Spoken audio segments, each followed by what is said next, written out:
Ahí venimos. Soy el peor compañero laboral de la radiofonía rosarina. Arranqué el programa 1 hora y 10 y nunca mencioné a Nico Galeano en los controles y a Juan Di Piguín en la producción, que sin ellos este programa, si estoy o no estoy, no es relevante. Así que bueno, nada. Nico ahí en los controles y Juani en la producción. Tenemos a Marco Pozzi que vamos a hablar ahí en segundos. Antes les cuento, alerta meteorológico para la mañana de este sábado, entre un 40 y un 70% de probabilidad de lluvias. Vamos a ver qué pasa. Temperatura máxima para mañana 20 grados. Agárrense porque me manda recién un amigo, Sergio Fernández. Hay serias chances de vientos fuertes. Están hablando de protección civil, la posibilidad de vientos que tienen 80 kilómetros por hora. Así que bueno, estar atentos. Si van a hacer un asadito mañana al mediodía, tengan en cuenta ese dato con el viento que no es menor. Marco Pozzi, secretario de los aceiteros aquí en Rosario. Marco, querido, ¿cómo te va? Buena tarde para vos. Gracias por el tiempo. Hola Carlito, ¿cómo andás? No, por favor. Quiero charlar de política, quiero hablar con vos de política internacional. Quiero que me digas qué pensás de este gobierno que nos sorprende con sus locuras día a día, pero antes, ahí te vi esta mañana en una entrevista que ocurrió con Nelson Rayero, nuestro amigo, ahí hace unos días, que fuiste duro con la CGT. ¿Qué hacemos con la CGT? Porque imagina una CGT de otro gobierno donde te dicen, che, vamos a vender la patria. ¿Qué debería hacer? Y automáticamente ir a un paro general, ¿no es cierto? Después de todo lo que viene sucediendo, un Estado nacional que nos pega en la salud, nos pega en la educación, nos pega principalmente en el salario o transversalmente en el salario, en donde hay una falsa libertad de poder discutir, eh, pero ante un Estado ausente, supuestamente, un Estado que no interviene, pero que vemos, y más en estos días, en estos últimos 4 días, vimos un Estado que interviene fuerte y a favor de los que más tienen, ¿no? Una CGT que vaya a una huelga nacional sería lo necesario en estos tiempos. Pero como nosotros venimos diciendo ya, creo que desde tiempo de Macri, eh, un poco reclamarle a la CGT y no pensar un modelo sindical nuevo en donde los compañeros que pelean nos podamos juntar, luchar contra esto que son recursos que tiene la clase, como es el espontaneísmo. Digo, tenemos problemas en la fábrica de Basal y tenemos problemas en celulosa, hay problemas en la mayoría de las fábricas químicas del país, los salarios de los docentes planchados, la salud olvidada con el conflicto del Garraham, sin escapar de la salud provincial, que siempre fue buena, con muy malos salarios y en este tiempo se nota más. Digo, terminar un poco con eso y poder alinearnos y no tener que depender de un grupo de burócratas que ha entregado convenios, como es la CGT, que ha entregado salarios y ese tipo de cosas, sería lo más saludable para la clase, pero no es sencillo. No es sencillo porque la coyuntura misma no nos deja terminar de delinear un plan de lucha, una forma de lucha que nos ubique a la clase, indistintamente el sector que represente, en un lugar de ofensiva nosotros también, y no siempre de Claro. defensiva, ¿no? Marco, ¿y es más difícil por lo administrativo para poder conformar una nueva central o por ponerse de acuerdo en algunos puntos de cómo abordar esto que cada día nos sorprende, ¿no? Como te decía en la radio. Me parece que lo más difícil acá es poder congeniar una gran huelga, lo que tiene que ver con ponerse de acuerdo con los objetivos. Creo que son objetivos claros que hoy siguen siendo golpeados. Nosotros ahora estamos de cara acá en Rosario a intentar conformar un plenario intersindical en donde se debata esto y al menos la cuestión de, bueno, Rosario tiene una historia, los pueblos de alrededor tienen una historia gremial que se tiene que hacer cargo de este mal pasar que tiene la clase y sobre todo ponerse de cara a un paro regional que muestre el camino, que a nivel nacional también lo venimos trabajando. Viene trabajando, Daniel Joffre viene trabajando un montón con otros gremios, como ser la UOC, como ser ATE, cómo son los compañeros del CIPREVA, los docentes del sur, de Ushuaia, pero bueno, creo que es necesario que por lo menos regionalicemos la conflictividad y podamos armar algo que le diga tanto al gobierno provincial como al nacional, bueno, paren la mano, hasta acá llegaron, acá hay una clase que la está pasando mal, hay una clase que no actualiza salario porque no tiene libertad de discutir a partir de las herramientas básicas del movimiento obrero, como son la huelga, que hoy en día tiene que... Vos fijate que hoy en día se habla muy tranquilamente del pluriempleo, del compañero que tiene un laburo y para reforzar trabaja en una aplicación. Digo, ¿a dónde han quedado ciertos principios, ciertos valores de la clase que a partir de ir apagándolo por los modelos de gobierno un poco y otro poco por la pasividad de sindicatos burócratas que están por ahí más pensando en un sillón de diputados que en la clase en sí, nos han ubicado en esta normalidad que hasta te diría que es peor que la pandemia? Que es peor Vos sabés que que la esto pandemia. que, esto que vos decís lo pongo en un nombre, en Ezequiel. Hace una semana tomo un Uber, que también ahí tenemos que replantearlo, pero es muy grande lo que hay que replantearse, ¿no? Porque ¿qué pasa con el servicio de taxi? ¿Por qué la comodidad de la aplicación? Pero Ezequiel, chocho, feliz de la vida por lo que ganaba con el Uber, que eran 50 más, un poco, ¿no? Sí, a él le hacía la economía. Claro, pero ¿cuánto laburás? Porque trabajaba en una casa de electrónica de 7 de la mañana a 5 de la tarde y después laburaba con el Uber de las 5 de la tarde a las 12 de la noche. Digo, pero hermano, no vivís para dormir. Porque a eso no nos han llevado. A que estemos contentos porque tenemos una aplicación de reparto o de Sí. remis, pero claro, ¿a costa de qué? Esto que vos planteás. Tenés el trabajo en la puerta de tu casa. Digo, hoy vienen y te plantean una indemnización y decís, sí, la agarro si el trabajo lo tengo en la puerta de mi casa, sea una bici, un auto. Pero creo que lo que está en disputa acá es la libertad de los trabajadores. La libertad, el cuerpo, la salud de los trabajadores. Es una disputa que los sindicatos deberían planteársela. Un compañero que tiene que tener...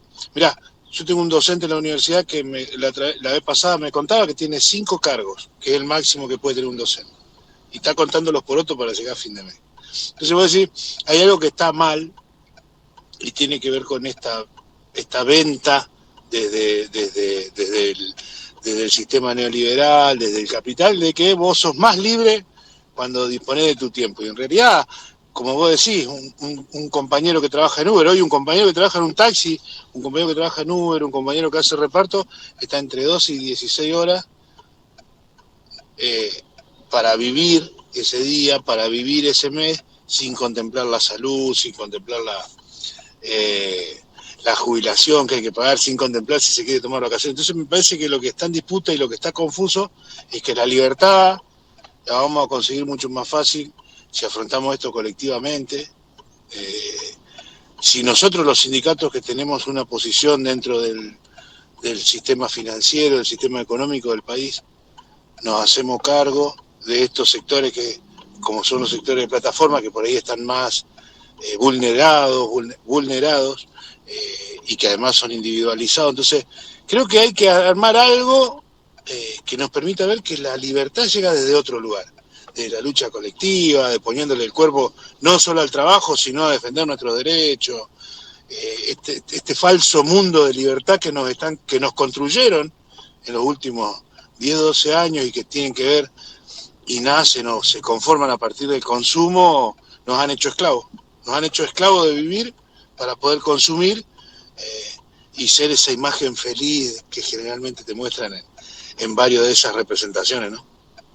Sí, sí, esa libertad de esto, laburar 15 o 16 horas o tener un crédito que te endeuda a un clic y pensar que económicamente estás bien porque estás bicicleteando la compra del súper con la tarjeta de crédito. Eso ya sería como demasiado, ¿no? Que se agote el crédito que se está usando para comer, cuando hoy, en otros tiempos, los 90 tener un trabajo hacía la diferencia con el ejército de desocupados que había y todo eso. Creo que ese mismo modelo avanzó tanto que hoy tener un trabajo no alcanza, tenés que tener 2 o 3 trabajos, por ende desapareces como padre, desapareces como madre, desapareces como hijo, como hermano. Por eso digo, está en juego la salud, el cuerpo, la libertad de los compañeros, que me parece que hay que llevarlo a un nivel de discusión en donde todo termine en un hecho colectivo, porque nos han individualizado de una forma a partir de ese tipo de cosas, a partir del emprendedurismo, a partir de que te podés salvar solo, que no necesites, que vos sos tu propio patrón. Todos discursos que solamente lograron esclavizar más a los compañeros y por supuesto lo que trae acarreado un descreimiento por el movimiento colectivo, que Ahora, en algunos casos tiene su propio fundamento en sindicatos que no le discuten el salario ni las condiciones a los compañeros que trabajan. ahora, Marco, ¿cuál es el límite? Vimos esta semana anuncio de quita de retenciones a un sector donde puede estar pasándolo mal o menos mal o bien, pero en realidad un sector que está mucho mejor que los jubilados, los discapacitados, que los enfermos que necesitan asistencia. Sin embargo, la prioridad del gobierno la veíamos medio como absortos el lunes de la mañana, la prioridad de ahí con quita de retenciones cero, con despilfarro de 1.500 millones de dólares en esa acción que luego, anunciada al 31 de octubre, el miércoles de la noche dijeron, bueno, basta, se terminan las retenciones y las agroexportadoras fueron la única beneficiada de una liquidación monstruosa, de una fuga enorme de dinero. Digo, ¿hasta dónde llega el límite de este gobierno que se maneja con total impunidad? Mirá, yo creo que el límite tiene que ver con que nosotros sigamos atendiendo a que la transformación la va a producir la clase política. Hemos escuchado hasta acá que varios sindicatos salen a decir, bueno, hay que dejar que el gobierno se caiga solo, hay que esperar ahora el 26 de octubre, hay que esperar el 27 para las elecciones. Y nosotros, esto que estamos charlando es la destrucción de la clase, del ser humano, del sujeto de lucha, como real transformador de las condiciones. Entonces, me parece que esto encontrará su límite cuando empecemos a tomar conciencia de que hay otra forma de pelear, que no solo es en la urna, que la urna no generalmente te representan, el que te representa o el que lucha con vos al lado tuyo puede ser más importante que un voto en una urna. Me parece que ese tiene que ser el límite. En cuanto a la cuestión de abuso de tanto del Estado como de los sectores más ricos, eso no tiene límite. Esos van a ir hasta que nosotros lo dejemos avanzar. El problema está dado en eso, nosotros lo dejamos avanzar, no dejamos de construir poder, no avanzamos con nuestros modelos políticos desde los sindicatos y nos absorbe una clase política que rara vez trae soluciones para el movimiento obrero, más que un sillón dentro del Senado, un sillón en diputados. ¿Hay algunos legisladores para rescatar o están todos en la misma bolsa? No, a ver, yo, mi problema con la clase política no tiene que ver con nombres particulares, mi problema con la clase política tiene que ver con que muchas veces apagan el conflicto que se tiene que dar naturalmente a partir de que una empresa gana tantos millones por una exención del Estado Nacional y si un compañero tiene un problema con el hijo que lo tiene que llevar al Garrahan, el Garrahan está desfinanciado. Mi problema no es con un político, por eso insisto, con un político en particular, porque tenemos sobrados casos de compañeros como pueden ser Carlos del Frade, que está siempre metido en los quilombos con nosotros, cuánto quilombo gremial. Un tipo que vos decías la cifra recién de lo que en exención de impuestos ganaron las multinacionales, pues fueron las multinacionales, fueron esas 5. Acá no hay productores que ganen. Ojalá los productores salgan como salieron en la 125 ahora, aquella vez. Ojalá que lo hagan ahora. Es que, perdóname que te Sí, interrumpa, no, a lo mejor no hacemos futurología o algún análisis equivocado del pasado, pero no pensá que si hubiese estado a lo mejor el peronismo y se hubiese dado esta jugada de, che, te saco las retenciones y después te la coloco a las 48 horas, no se hubiese producido un conflicto con el campo, o lo ves tan apagado como un sector de los trabajadores que todavía no está entendiendo que van por ello. no, yo creo que el campo y estos sectores más poderosos tienen bien claro a qué clase pertenecen Si hubiese sido el peronismo el que lo hacía, seguramente hubiesen avanzado con medidas de fuerza, con tractorazos, porque las caras que vos veías protestando ayer y anteayer eran los mismos que te llevaban los tractores a la 9 de julio después. Pero me parece que acá hay no sé si llamarlo, pero si viene una lucha intracapital, hay un respeto de clase entre ellos que les impide hacer lo que sí le harían al peronismo. Ni que hablar una experiencia que nunca hemos tenido si hay un gobierno un poquito más de izquierda y llega a tomar una medida así, que sería inviable, ¿no? Sería imposible. Te digo, fantaseando y haciendo futurología con eso. ¿Puede ser que estamos muy lejos o después del fracaso de la derecha puede llegar a tener una oportunidad a la izquierda? Y me parece que Porque, a tendría ver, que... perdóname, cuando hablamos de peronismo hablamos de un partido muy amplio, Sí, que de claro. afuera nos miran y no pueden terminar de entenderlo. A ver, para traerlo a la práctica y no sin hacer campaña por Kicillof. Y vamos a poner en la mesa un Kicillof presidenciable. Es alguien que está más ligado a la izquierda, más ligado en su fundamento, más ligado al trotskismo. Digo, ahí tenés un peronista de izquierda. Sí, sí, siendo muy generoso. Pero sí, Bueno, una cabeza ponele, no tan ponele, conservadora dentro del ponele. peronismo, sí, claro. Bueno, claro, ponele. Eh, Después del otro lado tiene un Pichetto. sí, claro, claro, sí, sí. O el cordobés. Este, Claro, porque no, a mí me parece que lo que falta también no hay una propuesta seria de los lugares más de izquierda, ¿no? A pesar de esto, de que vos me decís, bueno, una salida potable o viable podría ser Kicillof.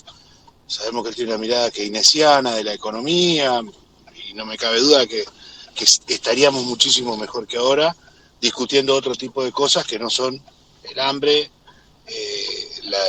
la desaparición del Estado, de las instituciones como son las educativas, las de salud. No me cabe duda que eso no sucedería y podríamos tener una disputa un poquito eh, más regulada de los sectores que peleamos, como nos pasó a nosotros en el 2015, cuando hicimos la huelga 25 días. Acordate que estaba Cristina en esa época sí. de presidenta. Y sin hacer un análisis de eso, digo, bueno, eso te permite tener una discusión un poco más seria sobre la disputa, sobre las ganancias, sobre las condiciones. Porque rápidamente cuando asume Macri empezamos a discutir despidos y ahora cuando asume realmente si no nos ordenamos te quita el objetivo de qué es lo que tenés que discutir, porque verdaderamente están todos los días algo diferente y algo sin sentido que de a poco te va descolocando, ¿no? Este gobierno nacional que tenemos. Seguramente lo que venga será mucho un poco mejor que esto. Eh, no creo que sea la izquierda porque yo no veo, o me parece a mí no ver, un proyecto desde la izquierda de un país para todos. No lo veo ahí. No, creo que hace un tiempo que se ha olvidado de discutir cuestiones básicas para los laburantes como es el salario, ha enfocado sus discusiones más internacionalmente, más sobre ambiente, más sobre género, que son todas discusiones que hay que dar, pero a partir del bienestar de los compañeros que laburan, ¿no? Y ni que hablar de la creación de empleo para los compañeros que no laburan, entendiendo que esa libertad, esa dignidad que tiene un compañero que labura, se construye a partir de definiciones colectivas, más que de una mera participación en el proceso productivo, en el proceso enriquecedor de las grandes empresas. Yo no veo una salida por ahí, pero porque me parece que tampoco alcanza con las propuestas que está viendo. Si veo una propuesta que puede ser un poco más potable, como la de Axel, que le ha pegado un sacudón, me parece, en las elecciones provinciales de Buenos Aires, pero que también, yo creo que él en algún momento lo dijo y me parece que hizo lo más racional, que si es gobierno tiene que cantar otra canción. Marco, ¿pensás que octubre del 26, en el caso de que le vaya mal al gobierno nacional, puede ser un punto de inflexión o va a continuar impunemente hasta que termine el mandato? Mirá, la lectura que se hace es que si le va mal en octubre, yo creo que el punto de inflexión va a llegar, pero porque su propio círculo lo va a sacar. Después seguramente se le atribuirán, como siempre, al peronismo o a los varones del conurbano, ¿viste? Esas lecturas que se hacen desde el otro lado del poder. Pero a mí me preocupa que si no pasa eso, porque me parece que es un gobierno que, si bien hay una disputa entre capital y trabajo permanente, una disputa social, este gobierno la encarniza como más sanguinariamente. Esto, sacarle los subsidios a los discapacitados, atacar ¿cómo es? Los hospitales emblemáticos del país, atacar la prensa y a través de eso poner en juego la democracia, si democracia sí o si democracia no. Digo, hoy llegamos a un punto, y si bien uno puede ser visceral, en donde en un acto aparece un opositor y se le pega, y uno puede ser visceral y decir, mandarlos a todos ya sabe dónde, pero de ahí a no respetar ciertas normas de discusión, ciertas normas de construcción, bueno, son todas líneas que ha pasado este gobierno. Entonces lo que puede venir si no hay un cambio en octubre, puede ser muy grave. Marco, gracias por el tiempo. Te mando un abrazo grande. Buen fin de. Gracias a ustedes, Carlos, y saludo al compañero ahí que está atrás de ustedes. Marco Pozzi, secretario general de SOEAR, que es el sindicato que nuclea a los trabajadores aceiteros.